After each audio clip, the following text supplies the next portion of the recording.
أعوذ بالله من الشيطان الرجيم بسم الله الرحمن الرحيم والصلاة والسلام على رسول الله وعلى آله وصحبه أجمعين من يهده الله فلا مضل له ومن يضلل فلا هادي له وأشهد أن لا إله إلا الله وحده لا شريك له وأشهد أن محمدا عبده ورسوله رب اشرح لي صدري ويسر لي أمري واحلل عقدة من لساني يفقهوا قولي.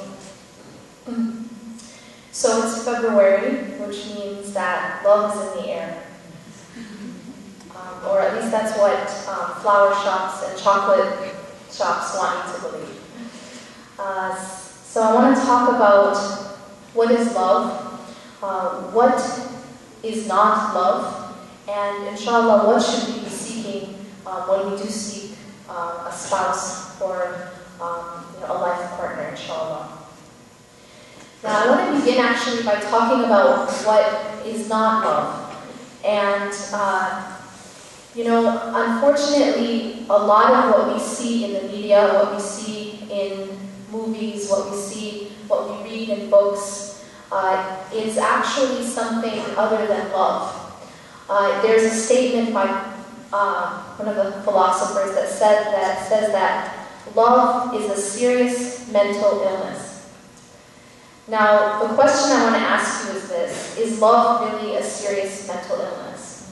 Well, I want to argue that love is not supposed to be a serious mental illness. That if love is looking like a mental illness, then it's something else. Love is not supposed to make us like drug addicts.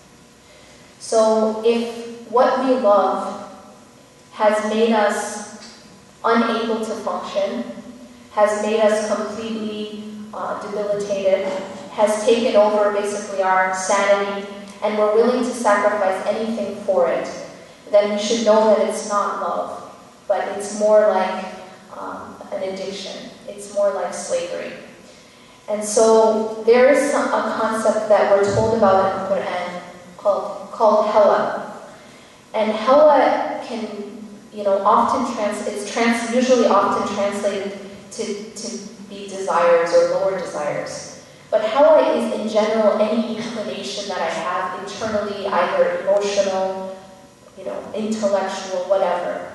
But the problem is this, that a lot of what we see in the media and in stories, and it's called love, is actually not love, as Allah subhanahu wa ta'ala has described love, but it's actually hawa. It's actually nafsani. It's from the nafs.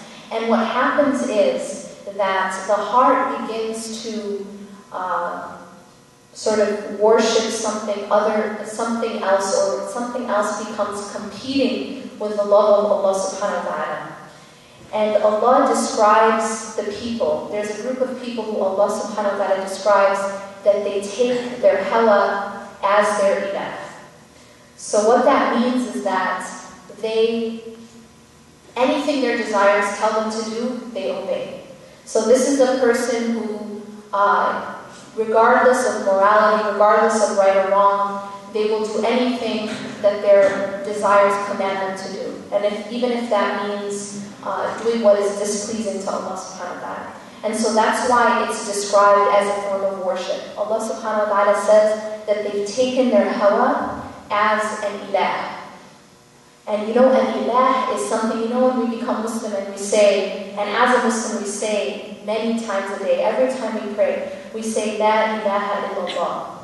There is no ilah except for God. What is an ilah? An ilah is something that you worship.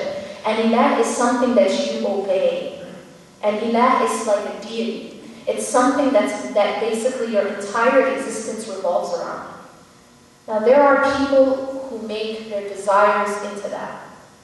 These are the people who, whatever their desires command, they obey. And this is actually the culture that we live in. It actually commands you to obey and to worship your hawa, to worship your desires. The Sprite ad, obey your thirst. Right? The idea here, and actually this is something which is just one of the ways in which advertisers want to make you buy things.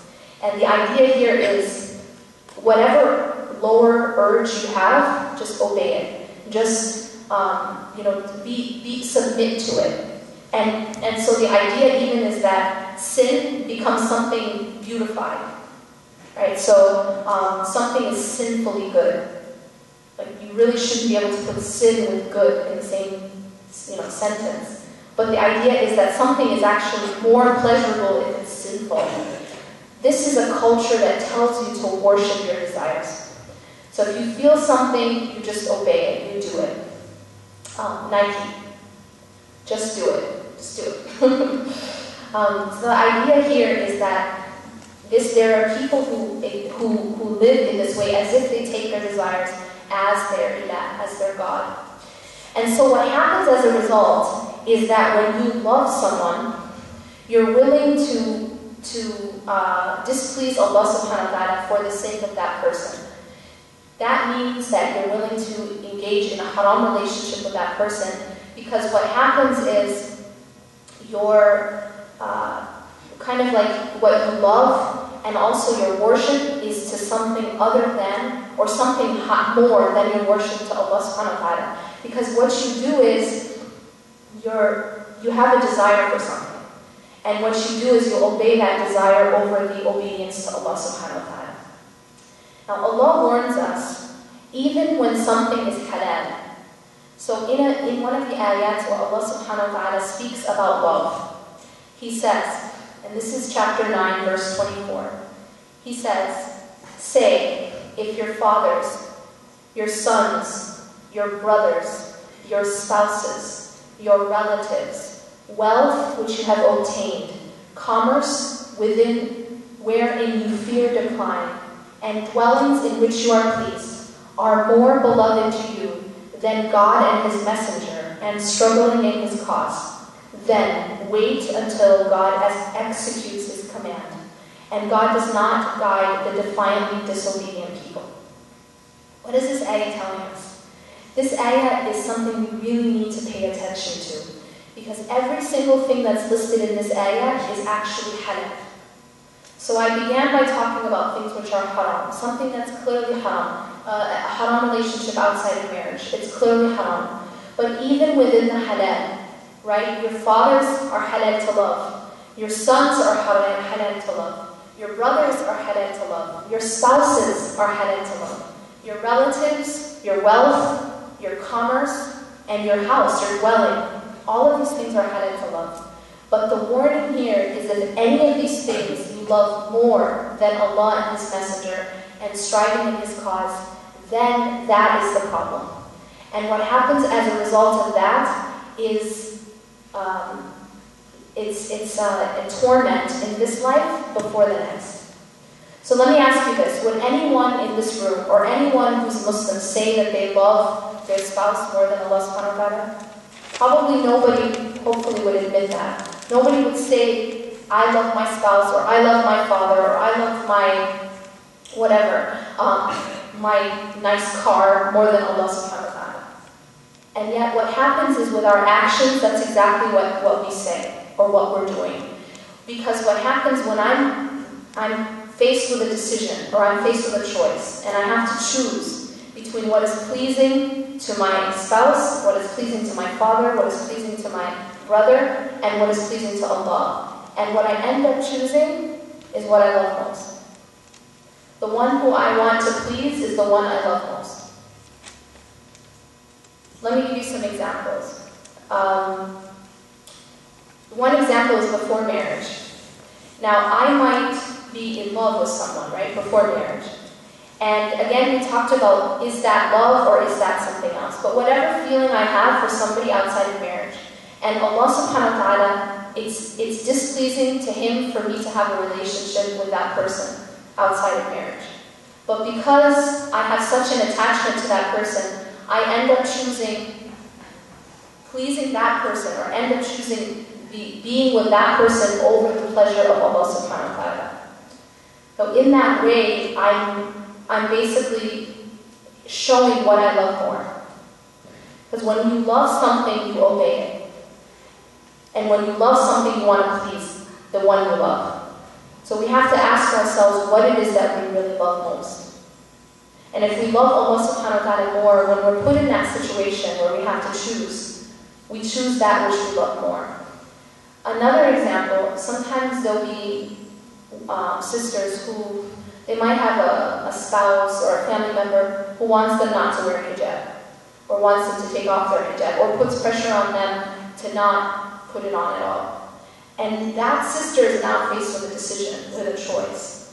And this is where, even if it's your parents, you know, Allah subhanahu wa ta'ala says that we obey our parents, right? That's the rule.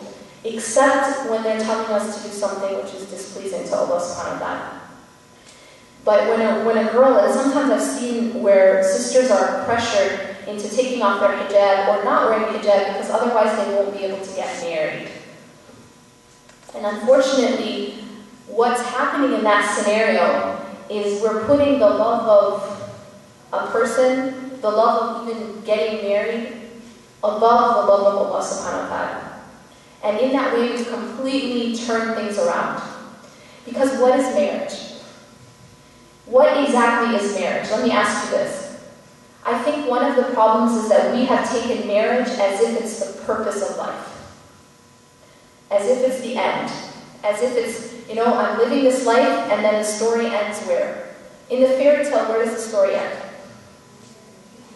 It ends with Prince Charming, right, coming and saving the helpless girl. It's usually where it ends. Or if it's a romantic comedy, it ends at, maybe it ends at the wedding. You never really see what happens after the wedding, right? But the idea here is that the whole point of my life, the whole point of the story is to end at the wedding. And then after that is happily ever after, right? Well, this is completely wrong, because the marriage itself is actually just a vehicle to take you to your end. And what's your end? What's our end? What's hopefully our end? Our end, we hope, is Allah subhanahu wa ta'ala. We hope that everything that we do is bringing us nearer to Him. And marriage is one of those vehicles. When Allah subhanahu wa ta'ala talks about love, how does He describe it?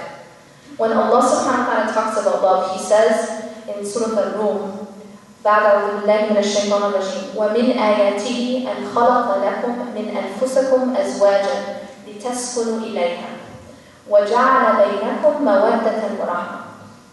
In this ayah, Allah says, and from among His signs. Has anyone ever gotten a wedding invitation before? A Muslim wedding invitation? If you've read a Muslim wedding invitation, you've probably read this ayah. Because it's pretty much on every wedding invitation if they're Muslim.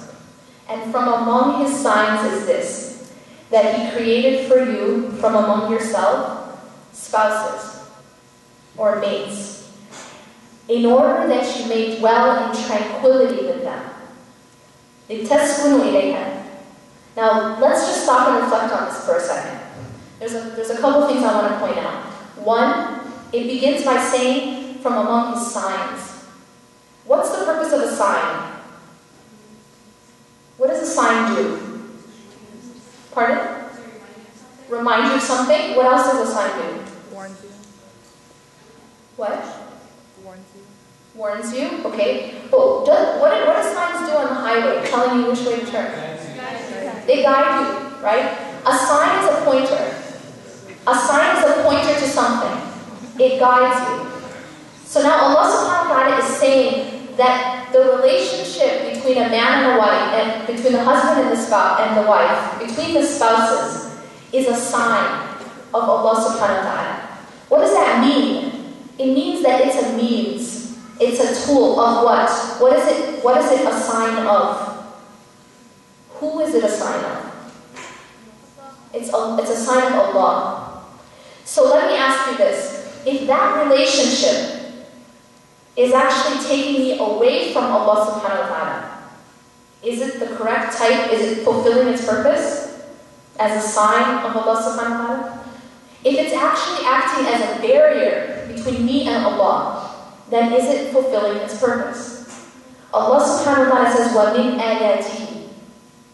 It's a sign of Allah subhanahu wa ta'ala. It's intended to actually bring me closer to Allah subhanahu wa ta'ala, not farther away.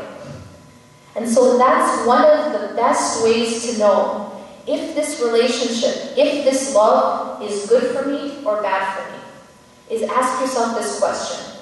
Does it bring me closer to Allah or does it bring me farther from Allah? Does it bring me closer to Allah or does it bring me away from Him? Because the true love, as Allah subhanahu wa ta'ala intended it, is actually supposed to bring you closer to Allah. It's supposed to be a sign. وَمِنْ آيَاتِهِ. The second point I want to mention is the part that says لِتَسْكُنُوا إِلَيْهَا. لِتَسْكُنُوا إِلَيْهَا means that you may dwell in tranquility together. Now remember when I described the type of love as it's shown in, Romeo and Juliet and all kinds of stories that we see about the crazy love. Does that look like tranquility? Do you think Romeo and Juliet were just tranquil? You guys get what I'm saying? What does that look like? That looks like craziness, right? That looks more like a drug addiction. And don't think for a moment that people only get addicted to drugs. People also get addicted to other people. We can actually be in very unhealthy relationships where it's more like an addiction. And it has all the same, characteristics. What happens when you can't have a drug for a while? You go through what symptoms? Withdrawal symptoms. Have you ever seen anyone who hasn't had their fix of another person? It's like total withdrawal symptoms, right? They can't function. They can't think about anything else. They can't talk about anything else. They're completely miserable. They can't eat. They can't sleep. Am I right? This is what happens to a person who's addicted to another person. It's an unhealthy attachment. And so when you don't have it for a while, and it's kind of like you need that fix. And that's what it is. And even when you study the biology of being in love, like what it does to the brain is very similar to what drugs do to the brain. Like even chemically. It's a fix, it's a high. And so you get addicted to that high. And when you can't have it, you can't be around that person, or say you can't be with that person, what happens? Well, you get withdrawal symptoms. And sometimes, suppose someone is addicted or in an unhealthy attachment, or has an unhealthy attachment to another person, and they're thinking that they can get married. Right? This is what we convince ourselves. We're going to get married. So you go ahead and make a whole relationship with this person, thinking in your brain that, we're going to end up getting married. Well, there's a lot of reasons why that's not a good idea. But one is, a lot of times it doesn't work out. That's one thing. A lot of times it doesn't work out. Once it doesn't work out, that person is now devastated. Like it causes devastation. And the reason it causes devastation is because you have allowed yourself to get attached to something in a very unhealthy way, and it's like taking away a drug from a drug addict. And when it doesn't work out, it's devastation. And in order to get over that type of attachment, it's very similar to how you get over a drug addiction. Well, you have to totally cut off from that drug. And you're going to go through withdrawal symptoms until it's basically out of your system. But do you notice, how can you tell when you have this unhealthy attachment? So that's the question. How can you tell the difference between when it is really the way Allah subhanahu wa ta'ala intends it and when it's this unhealthy addiction? The first way that you can tell is what I just spoke about, and that is ask yourself, does this relationship, does being closer to this person, does being with this person bring me closer to Allah or bring me farther from Allah? The second question you should ask yourself is this. What do you think about all day? What's the first thing you think about when you wake up in the morning? What's the last thing you think about before you sleep? What keeps you up at night? What makes you most happy? What makes you most sad? What makes you most angry? If the answer to all these questions is that other person, then those are indication that you have an unhealthy attachment. Laughing. You guys get what I'm saying? If when you say Allahu Akbar to pray, and all you can think about is that other person. Some people make me very jealous. The facial expression is funny. People can relate to what I'm saying. That when don't give yourself, okay, good. If when you say Allahu Akbar and all you can think about is that other person, that's a problem, right? You have to know that that's an indication of a problem. Again, even when that person is your husband, even when that person is your wife, it shouldn't be the case that the first thing you think about is them, the last thing you think about is them, you think about them all day, you think about them when you say Allahu Akbar. When we're told that the first thing we should think about when we wake up is La ilaha illallah. There is no ilah, there is nothing worthy of our worship except for Allah subhanahu wa ta'ala. The last thing we should be thinking about before we sleep is Allah subhanahu wa ta'ala. The last thing we should think about before we sleep is Allahumma aslamtu nafsi ilayk wa wajjahtu wajhi ilayk wa fawwaqtu amri ilayk wa alja'tu dhahri ilayk. What this means is dua is actually, we're taught that this is the dua we're supposed to say right before we sleep. And it should be the last thing we say before we sleep. And if you look at the meaning of this dua, it's very powerful.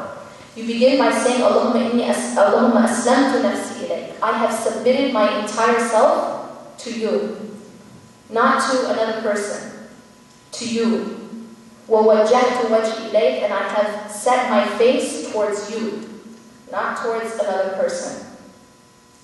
وَفَوَّضْتُ أَمْرِي إِلَيْكَ. You've given up and you've given all your affairs to Allah subhanahu wa ta'ala. And you go to Allah subhanahu wa ta'ala, and Allah subhanahu wa ta'ala is your support. Allah subhanahu wa ta'ala has your back. So you are basically making this dua that everything is towards Him. And that's the last thing you say before you sleep. When you say Allahu Akbar and you start to pray, what are you saying? You're not just saying God is great. You're not just saying God is the great, but you're saying God is greater. God is greater. And you don't finish. Greater than what? Everything. God is greater than everything. This is what you're saying when you say Allahu Akbar. And every movement that you make in Salah, you're reminding yourself that God is greater. God is greater than whatever it is you're thinking about. God is greater than whatever plans you have after Salah that you're thinking about. God is greater than whatever subject you were studying right before you prayed that you're still thinking about. Right? I'm more guilty cases. You guys get what I'm saying? That the whole concept of God is greater is that there's nothing else greater than Him. There's nothing else I should be thinking about.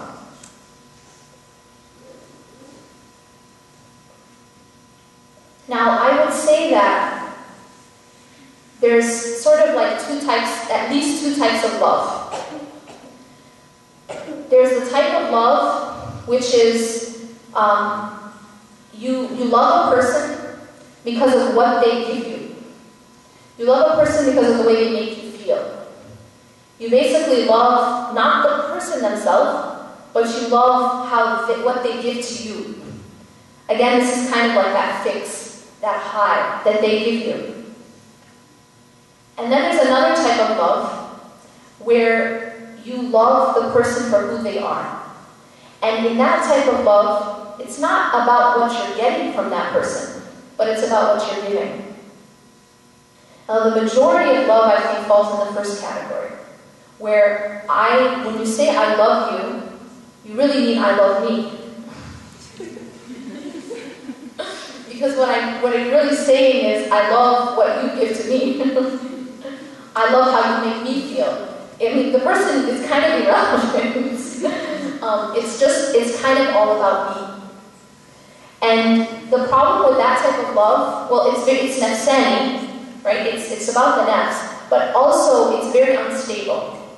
The reason it's unstable is because what you give to me is never going to be constant. Neither can you give constantly, nor the way I accept it is constant. So this type of love is very sort of temporary, and it's going to go up and down, and it's likely to fade away. Because if it's about the high, you're running after a high, you're running after what can you give me, and that's unstable. So that type of love tends to be also unstable. And you hear a lot about people who say they fell out of love, right? What's that about? Well, what they were holding on to was something that by definition is fleeting. Remember, if you're holding on to that high is fleeting. That fix is fleeting. That, the butterflies in the stomach, that feeling, it's by definition temporary. So what happens after that goes away? Well, if there's no solid foundation, the relationship goes away. But what is that solid foundation? This is where we bring in the concept of hubb fi sabilillah, the love in Allah, for the sake of Allah. If the thing that you're holding on to, the thing that you have in common, the reason why you love, and the source of your love is Allah, is God, then that's not unstable, and that's not fleeting, and that's not inconstant. Allah is not unstable, Allah is not fleeting, Allah is not inconstant. So if that's your source, you don't run out. You don't run out of love if Allah is your source. If you love someone for the sake of Allah, that means that, for example, I love you because you remind me of Allah. Or I love you because you bring me closer to Allah. Or I love you because Allah subhanahu wa ta'ala told me to love you. Allah subhanahu wa ta'ala has told us to take care, to be kind and loving to our families. So we love our families for the sake of Allah subhanahu wa ta'ala. Or we may. Right? Allah subhanahu wa ta'ala has told us to love and take care of our children. That also can be love for the sake of Allah. And if it's like that, you know what happens? Everything you give to that person, you aren't giving for the sake of what you're getting back from them. Because where do you get your payment when you give for the sake of Allah? Where do you get your payment? Well, from who? From Allah subhanahu wa ta'ala. Do you guys get what I'm saying? A lot of times, for example, in marriage, one spouse feels unappreciated. Well, this happens a lot. You're giving, and the other person is not appreciating. The other person is not saying thank you. The other person isn't even acknowledging what you're doing. Well, this becomes very, very, this is something we shouldn't do. We should always be appreciative. But suppose that it does happen sometimes that someone is not appreciative. Now, if you're doing it for the sake of their appreciation, you're going to be heartbroken every single time. And you're going to get to a point where you're like, forget it, I'm not going to do it anymore. Right? But if you're giving for the sake of Allah, because Allah has commanded you to do and treat this person in a certain way, now you're getting your payment, your reward from Allah. Now does it matter so much the times that they don't say thank you? Does it matter as much if they don't acknowledge? At this point, it's kafa billahi shahida, that Allah suffices as a witness. When you're doing something for someone and they don't acknowledge it, and they don't thank you, and nobody appreciates what you're doing. In your case, maybe you're doing something for the community, you're doing something for your family, whatever it is, and nobody's appreciating it. Nobody even acknowledges or knows that you did it. Has it gone to waste? Is it in vain? Not if you did it for the sake of Allah. So the love for the sake of Allah, you never lose. Even if that person is not appreciating, even if that person doesn't say thank you, you still always get your reward. Your reward is saved with Allah subhanahu wa ta'ala.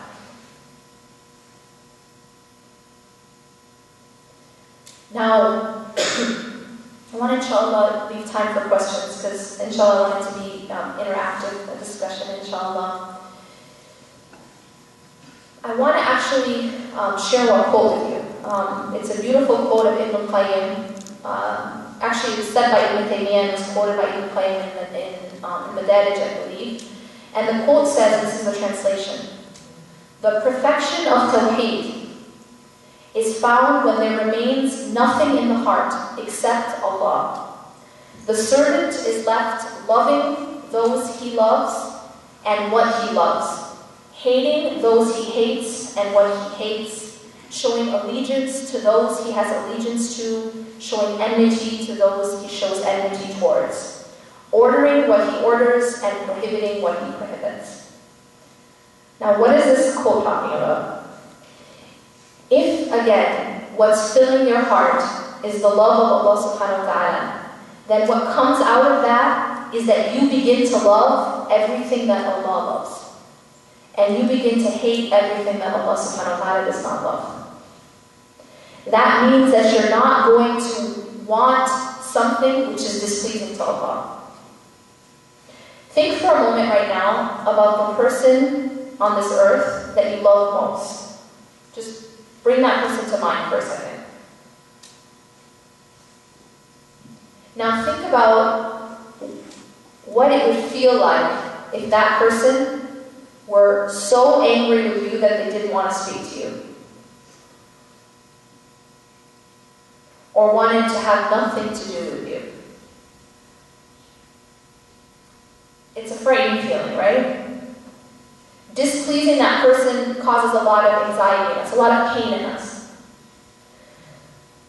Now the question we have to ask ourselves is, do we feel that same way when we displease Allah? When we do something which is displeasing to Him, do we feel that same pain? If we really love Allah subhanahu wa ta'ala, naturally, just the way, you didn't have to force yourself to feel that way with the one you love. Naturally, when you love someone, you want to make them pleased. You want to do what they love. And you're terrified of displeasing them. That's the scariest thing to you. Now, inshallah, I want to end with this concept. You know when we talk about Jannah, we talk about Jahannam, right? In the Quran. It describes Jannah and describes Jahannam.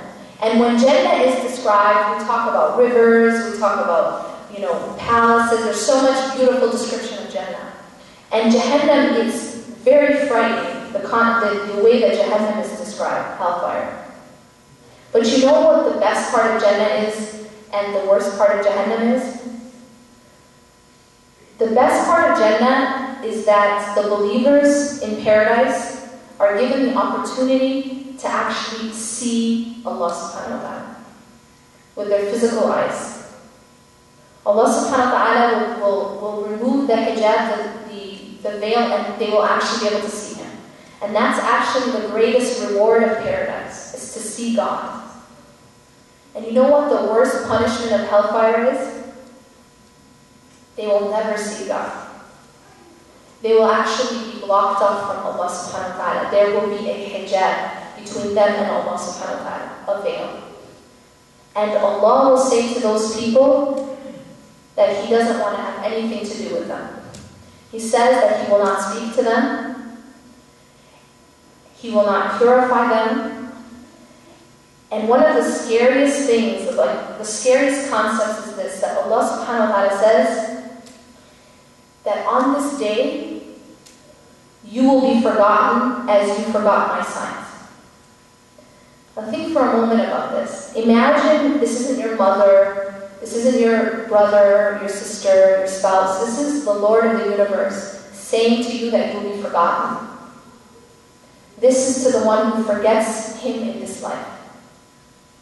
And this life, subhanAllah, we have so many opportunities. Until the day we die, we have the opportunity to go back to Allah subhanahu wa ta'ala.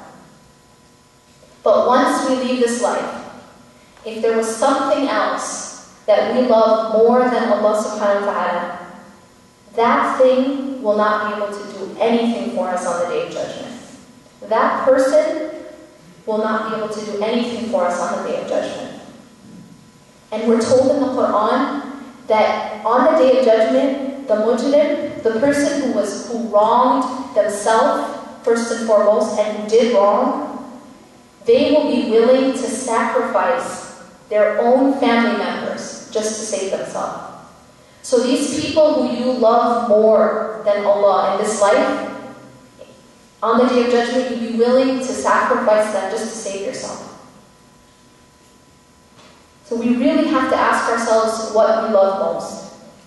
And make it so that even the things that we love of the creation is a path and a vehicle to bring us closer to Allah subhanahu wa ta'ala's love.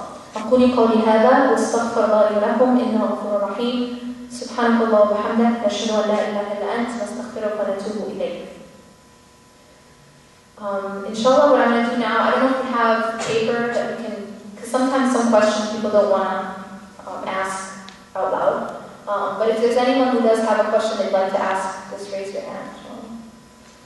Let me just say that hubb fi sabilillah, like pure love for the sake of Allah, is a very high level. Okay? In fact, it's such a high level that one of the people who are shaded in the shade of Allah subhanahu wa ta'ala on a day when there's no other shade is that person. The one who loves for the sake of Allah, they come together for the sake of Allah, or two people that love for the sake of Allah come together for the sake of Allah and part for the sake of Allah.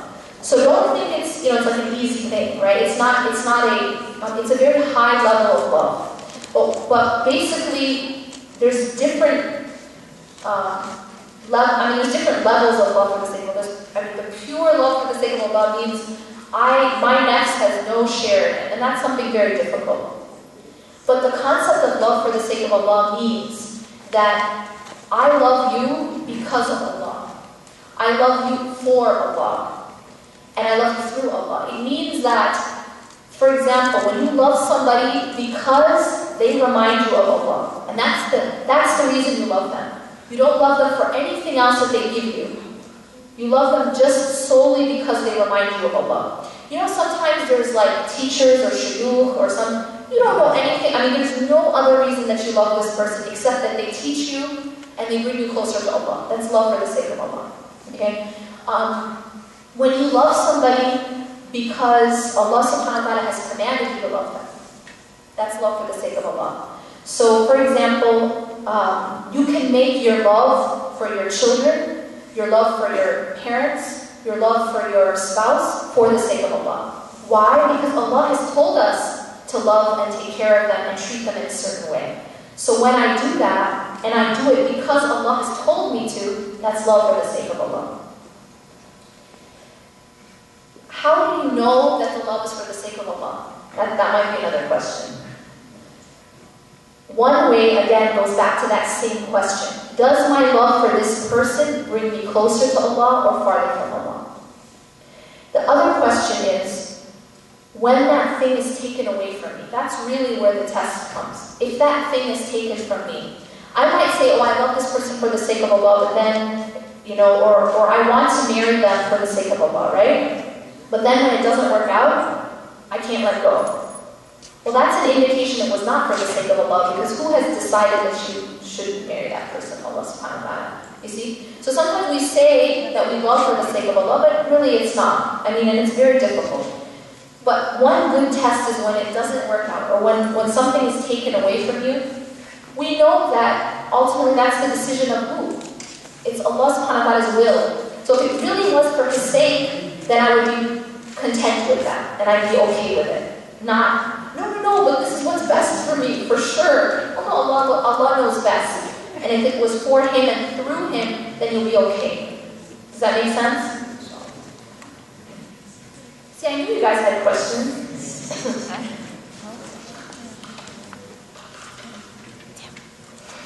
Okay.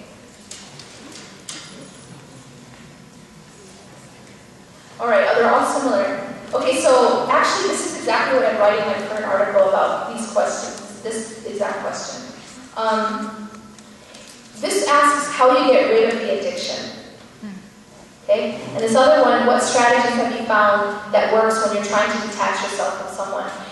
SubhanAllah, so I've written a lot and I've spoken a lot about attachments, breaking attachments, having the heart only for Allah subhanahu wa ta'ala, and everything else being a means to Allah subhanahu wa ta'ala, and a reflection of our love for Allah subhanahu wa ta'ala. But then obviously the question comes of how do we detach? How do we break these unhealthy attachments? How do we do it? How, right? So alhamdulillah, that's what I haven't published it yet, but I'm finishing an article exactly about this question. How do we make it easy to let go? I mean, basically, how do you get over an addiction? How do you let go when it's impossible to let go?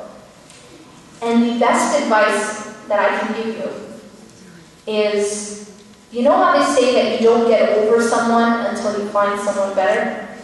Or you don't get over someone until someone else comes and takes their place? It's like we can't really, as human beings, we don't really like to have emptiness. We can't deal with like nothing there. We need something filling that spot. So if we can't we're really not going to get over that person who filled that spot until we find someone else to put it there. You guys feeling what I'm saying? So that's the point. The easiest way to get over an addiction or the easiest way to get over an attachment is to find something better to attach yourself to. Find something better to love. If we were able to, thank you. The reason why we get very attached to these things is because we haven't seen what is better. The reason why we get so attached to this life is because we haven't really realized that the next life is better. We haven't really seen that. We don't realize it. And the reason why we get very, very attached to the creation is because we haven't really known the Creator.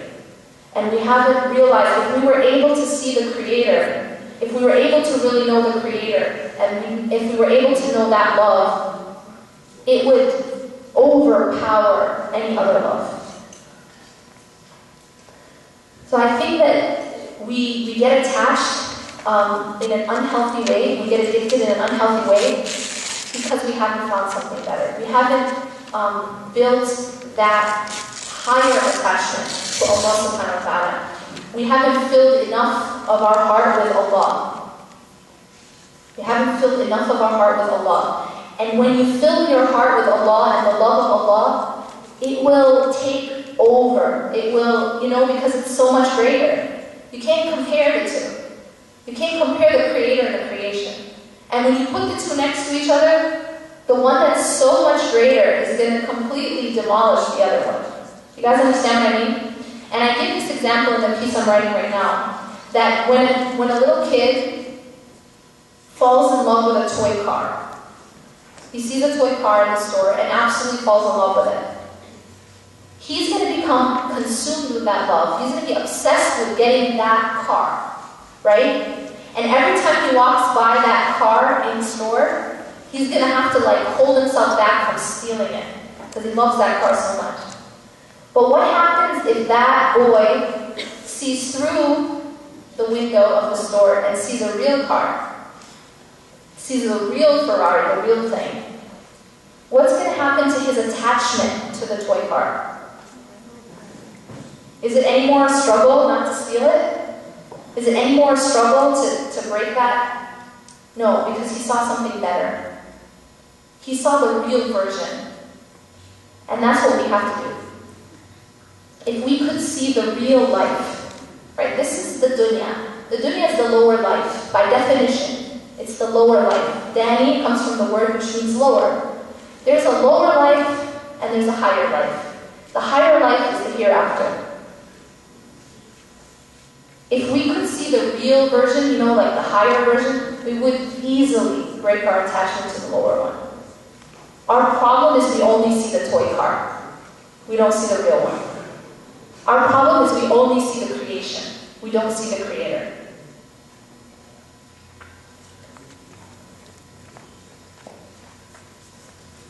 So I told you a lot of questions. One other thing I want to say about addictions, I think we need to make support groups for love addictions. I personally think that. We think about addictions as just like drugs, alcohol, but subhanAllah, there's other types of addiction. But I think one of the other things that we should do in terms of getting over addiction is just in the same way that when you have a drug addiction, you have to actually, if you're an alcoholic, alcoholics cannot be, when they're in treatment, they can't go near alcohol. You know what I'm saying? Completely cut themselves yourself off from the drug. You know when they're in detox? Detox. So what you need to do is detoxify yourself from that which you're addicted to.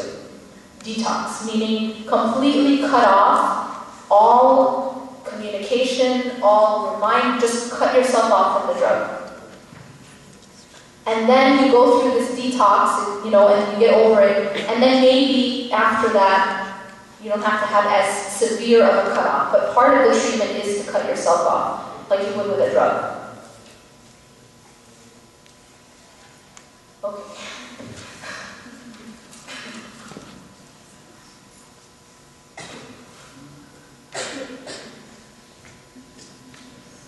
How do you place, the second part of this question, how do you detach yourself from someone, and how do you place your heart in the hands of Allah? It is building your relationship with Allah. Again, the more you see the real car, the less you're going to be attached to the toy one. Build your relationship with Allah subhanahu wa ta'ala, refocus your heart on Allah, because the reason we get addicted, the reason we get these unhealthy attachments is because our heart is focused on them. Our heart is focused on this person. Bring your heart back to be focused on Allah. And that's through dhikr, that's through remembrance, that's through worship, ibadah, and you know, a lot of dhikr. Put Allah subhanahu wa ta'ala at the center of your life, the center of your focus. And as you build that focus on Allah, it will make it much, much easier to get over the false attachment.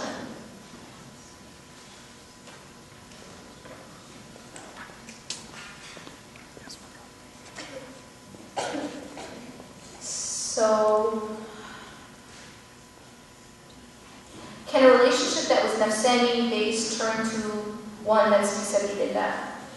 Yeah, it can, as long as it's not displeasing to Allah. As long as it's not displeasing. We can't say that there's a relationship for the sake of Allah when it is haram, a haram relationship. We can't have a relationship for the sake of Allah that is actually displeasing to Allah. So if it is within what is halal, within marriage, then yes, it can be transformed, it can be changed. The heart can be refocused on Allah and it can be a healthy attachment. But if it's not, if it's displeasing, if it's a haram relationship, it can never be for the sake of Allah because you're displeasing Allah subhanahu wa ta'ala.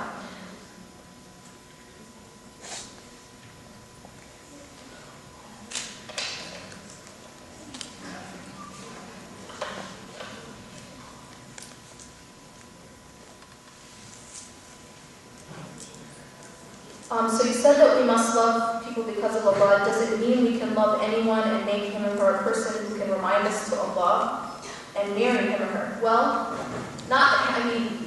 again, it goes back to, is this something that is for the sake of Allah, meaning that it's pleasing to Allah? You're not going to, one thing I actually want to point out, when you're choosing your spouse, criteria for choosing a spouse,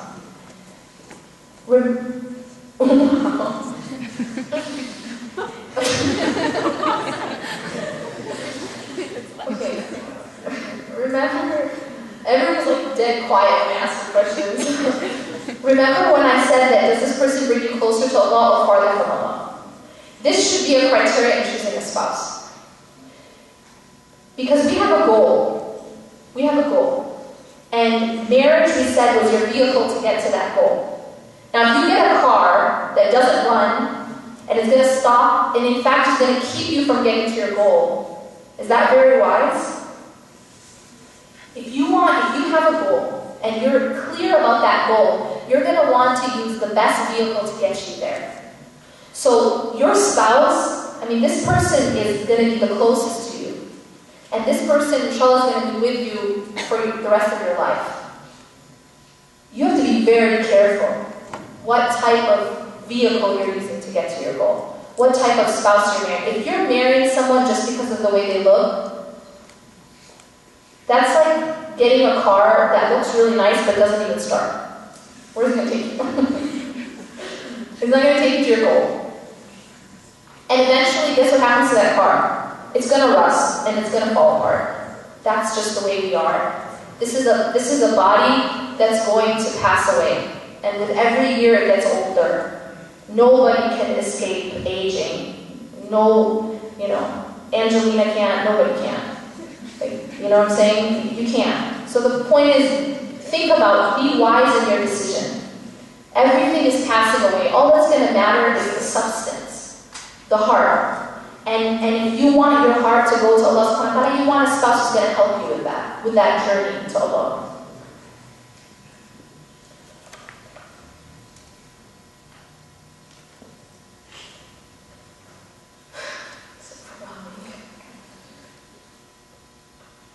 How do I know that person is right one for me? And let's say if I'm not good enough in high stands for, okay. In terms of choosing a spouse, so I talked conceptually about how to choose a spouse, someone who will help you in that journey. But suppose there's like a million religious people, a million people who seem pious. How do I know, who to marry? And I want to just take a moment to talk about istikhara. The concept of istikhara is, the prayer that we make when we're trying to make a decision, to help us make a decision. I highly, highly emphasize, it's very important that when you're trying to choose a spouse, trying to choose a career, trying to choose a major, that you pray istikhara. Istikhara is 2 rak'ahs that you pray that are nafil, and you make the intention of istikhara, and then there's a supplication that you make after that. Now the thing with istikhara is this. You're asking Allah subhanahu wa ta'ala to guide you basically. You're asking that if this thing is good for you, to put barakah in it, to put blessing in it, and to make it easy, to make it happen. And if this thing is not good for you, to take you away from it, and to take it away from you, and to take you away from it. And then to bring what is pleasing, what is good for you, and make you pleased with it. The dua istikhara is really perfect. But the problem is how we go about understanding istikhara. A lot of people have a lot of ideas about istikhara. For example, people think that you're supposed to see a dream, definitely, and that's the answer to your istikhara. The answer to istikhara does not need to come in the form of a dream. Even when it comes to dream interpretation, it's not an exact science. So we have to be careful when we look for the answer of our istikhara as if it's going to be like a sign in the sky, lightning is going to strike, or whatever. The answer to our istikhara comes in what ends up happening. Because think about what you're saying in istikhara. You're saying, Allahumma in kunta ta'lam anna hadha al-amr khayrun li fi dini wa ma'ashi wa aqibati amri faqdirhu li wa yassirhu li thumma barik li fi. You're saying, if this thing is good for me, in my deen, so in this life and the next, okay, in my deen and my dunya, then فَقْدِرْهُ لِي وَيَسِّرْهُ لِي ثُمَّ بَارِكْ لِي فِيهِ. 2 things. Make it work out, right? Make it easy for me and put blessing in it. 3 things. None of those things have to do with seeing a light in the sky or some big sign. What you're asking is, if this is good for me, make it happen. And make it easy. And put blessing in it. So suppose you pray istikhara, and then after that, everything is working out smoothly. Everything is it just works out. There's your answer to your istikhara, inshallah. Then after that, you say, وَإِن كُنْتَ تَعْلَمْ أَنَّ هَذَا الْأَمْرَ شَرٌّ لِي فِي دِينِي وَمَعَاشِي وَعَاقِبَةِ أَمْرِي فَاصْرِفْهُ عَنِّي وَاصْرِفْنِي عَنْهُ وَاقْدِرْ لِي الْخَيْرَ حَيْثُ كَانَ ثُمَّ ارْضِنِي بِهِ. So if you know that this thing, you say to Allah, if you know that this thing is not good for me, it's bad for me, sharrun li, it's evil for me, it's bad for me. Fi dini wa ma'ashi wa aqibati amri. Again, in your deen and in your dunya, then take it away from me. Look, you guys, you're making this dua to Allah. If this isn't good for me, take it away from me. And take me away from it, and then bring me what is good for me, what is good, and make me pleased with it. So you pray your istikhara. Now remember what you just made dua for, okay? You pray your istikhara, and now nothing's working out. Obstacle after obstacle after struggle after struggle after struggle. Could that be the answer to your istikhara? But here's what we do. We latch on to things. We latch on to things, and then we pray istikhara. And we're not really praying istikhara. istikhara. We want a certain thing, and it could be taking us all over the place, you know, like, think about a person holding on to like a roller coaster hanging off the road, and it's just going up and down, you just won't let go. And it's just whipping you around. Do you ever think that maybe this isn't best for you, and that this is the answer to your istikhara? Because you have asked Allah, if it's not good for me, take it away from me. Well, here He comes and takes it away from you, and you still don't want to let go. You say, no, but I saw this sign, and I saw this dream. It's like, no, your istikhara is answered in what happened. If it's obstacle after obstacle, and it's not working out, let it go. And see what Allah subhanahu wa ta'ala, maybe it will come back to you, maybe it won't, but you put your trust in Allah. I asked Allah to take it away from me if it's bad for me. He took it away from me. So now what should I do? I should know that He took it away from me, and that's best for me. Does anybody want something evil for them? Any shar to come to them? Does anybody want something that's not good for them? Can you raise your hand if you want evil, something evil? Do you want bad things? No, nobody does, right? We all just want khair. We just want what's good. But our problem is that we don't see what's good and what's bad. We have, we're blindfolded. We don't actually know the future. We don't know the unseen. We don't know any of these things. So when we get attached to something, it's our own self-attaching. Our nafs attaches to it. Does that mean it's good for us? No, not necessarily. So we have to be willing to let go and to let it, give it to Allah subhanahu wa ta'ala. That's what istikhara is about. So when choosing a spouse, pray istikhara. Continue, you pray istikhara as you're moving in a certain direction. I'm not saying you don't act at all. You act. You try, you work at it. But suppose you're trying, they're trying, you're praying istikhara, and it's not working out. We have to put our trust in Allah that perhaps isn't best for us. Make sense? And the same applies, by the way, for everything in life. The same applies for choosing your career, the same applies for every motion in your life, for every, I can't move this pile, but let me, for every, even if you're choosing your major, ask Allah subhanahu wa ta'ala to guide you to what's best. I know marriage is a nasib, but how do you go about finding someone? You actually need to put in the effort. Also, is it acceptable to fight for love, or you just leave it up to Allah? So this was kind of, the question said, also, is it acceptable to fight for love, or do you just leave it up to Allah? And that's kind of what I just talked about. You put in your effort. Okay, the first question was about putting in effort, or do you just leave it up to Allah? There's two things that need to happen at the same time, simultaneously. One is you put in your effort. You try. At the same time, you put your trust in Allah. اعقلها وتوكل. Tying your camel securely, y'all hear this, right? The companion who didn't tie his camel, the Prophet said, why didn't you tie your camel? He said, I trust in Allah. He said, tie your camel. The Prophet advised him, tie your camel and put your trust in Allah. Do the same, do the two at the same time. So you do your effort, that's tying the camel, at the same time as praying istikhara and putting your trust in Allah. So we're walking along, right? We're doing this two at the same time.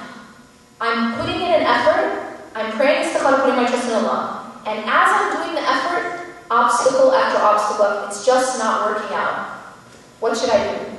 Okay, I can keep trying, but what I have to realize is part of putting my trust in Allah is that I accept the outcome of my efforts, no matter what they are.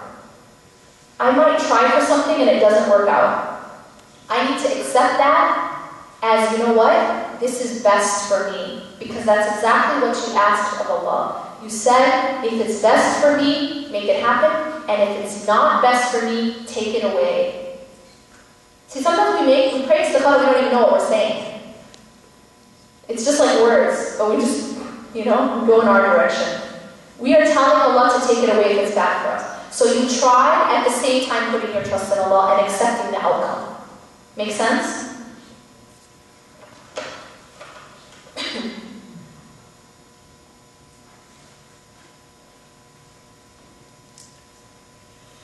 Okay. how can you tell the difference between when you are intrigued by someone's apparent religiousness and therefore you begin to change yourself? You begin to get more religious, but it is partially driven by your admiration of this person. How can you differentiate this from loving someone through Allah? That's a very good question. I think it can happen. Again, it comes back to attachments. Sometimes we can not realize that maybe somebody affected us, and because they started to help us become more religious, but our attachment is through them. The problem is we need to have our attachment to Allah subhanahu wa ta'ala directly. We need to build our relationship with Allah directly. And so we need to love through our attachment to Allah, not the other way around. You see, what this is describing is loving Allah through another person. We love Allah through our attachment to another person. Whether it's a shaykh, a teacher, a friend, a spouse, it's kind of like we love that person, and that person loves Allah, therefore we love Allah. No. We should love Allah, and Allah loves something, so therefore we love it. Do you guys see the difference? We shouldn't be loving through anything else. We don't love Allah through the creation. We don't love Allah because such and such person does, or through that person. Make sure that your relationship with Allah is direct, and that everything else that's loved is through Him, not the other way around, where Allah is loved through the creation. Does that make sense? So, bottom line is the attachment should be through Allah, not through the person. Should I take one more? Salah time? Yeah. Okay. أقول قولي هذا واستغفر الله لي ولكم إنه غفور رحيم سبحانك اللهم وبحمدك نشهد أن لا إله إلا أنت نستغفرك ونتوب إليك والعصر إن الإنسان لفي خسر إلا الذين آمنوا وعملوا الصالحات وتواصوا بالحق وتواصوا بالصبر.